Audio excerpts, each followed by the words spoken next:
It's an honor to be with all of you tonight. And if you have trouble hearing me, Paula, maybe you could wave if I get too soft. It's an intense time that we're all in right now. It can feel very chaotic, confusing, tumultuous. There's increasing polarization. And to me, it's a phenomenal gift to hold an understanding of the context of what we're going through the wisdom coming to us from astrology, which is our most ancient art and science. And it is that understanding that everything is interconnected and everything is energy. So when we understand the patterns of the stars and planets in the sky, they're mirroring the energies that we're experiencing here on Earth and guiding us in what's going on in these times, which is incredibly helpful because what we're dealing with right now from an astrological perspective is an incredibly powerful time of transition and transformation. We feel the intensity of this time that we're in right now with 2020, but we need to understand that it's a part of a larger context of our moving globally from the 2,000-year period, the age of Pisces, into a whole new astrological age, the age of Aquarius, which I believe will fully go into motion 2025. When Pluto moves into that sign of Aquarius.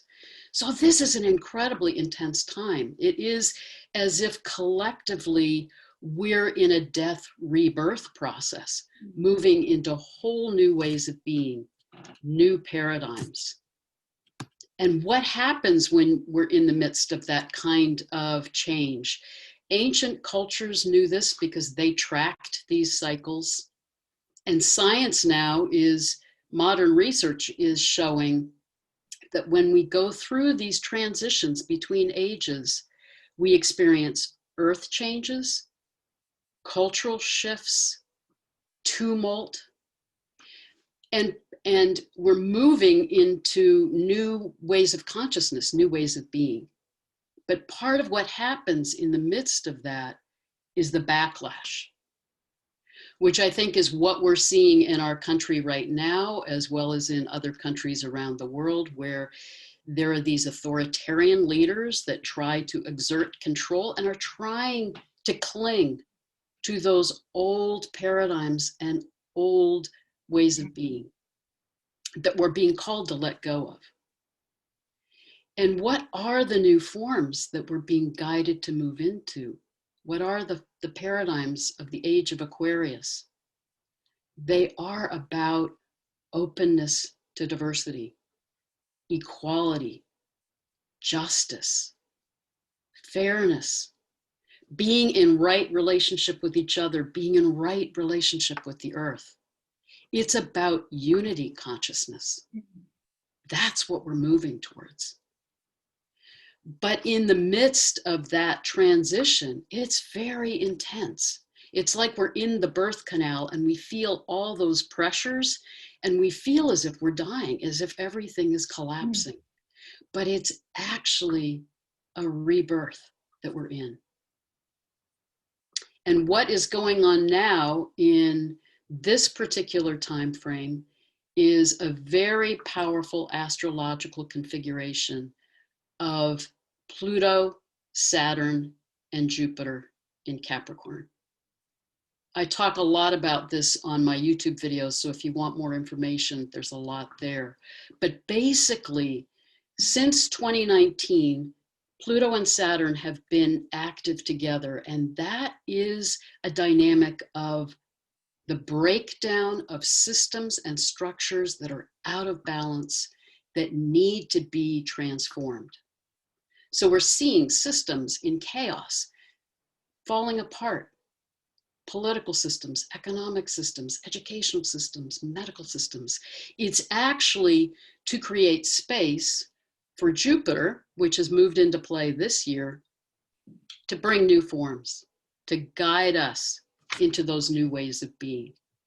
So we're really in that powerful transition time. And this December, Saturn and Jupiter will move into Aquarius. These planets are midwifing us into these new paradigms. And then at the end of 2024, Pluto moves fully into Aquarius, guiding us, empowering us into those new ways of being. So this is a really powerful time that we're in.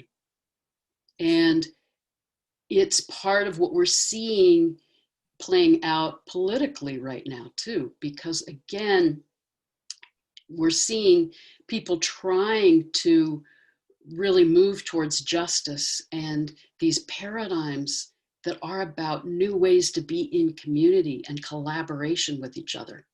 But we're seeing the polarization and the backlash and effort to pull things into the ways of the past. But we are being guided into this time of rebirth. So how can we, what can help us in this time? To me, it's incredibly helpful to know that these energies of the cosmos are holding us, guiding us. We're not alone in this. And we can call on that support and know that we are being carried and guided and being given that wisdom and love as we move through this time. I also think another thing we can really stay aware of is how our own actions are in alignment or out of alignment with those paradigms of the Aquarian age. Are we acting from that place of justice, mutual respect, acceptance of diversity, fairness? Are we in right relationship with each other, with the earth? We can also, in the midst of the tumult and the fear and the chaos of this time, hold that awareness of the higher consciousness, the unity consciousness we're being called into, and rise above the fear and the chaos and the confusion, and hold that energy, that higher consciousness, and that energy of love. That is one of the most powerful forms of activism in this time. And the one other thing that I would recommend that I do every day that is incredibly helpful is go out close to sunrise, gaze at the sun, connect with the energy of the sun. The sun, our star, is beaming to us the energies of the galactic center that are guiding us through this time of transition and transformation. And as you take in that energy of the sun, it's an ancient practice, spiritual practice, that clears your energy field, brings in healing light and energy, and guides you in being in alignment with these larger energies that are helping us through this time of transformation. Thank you.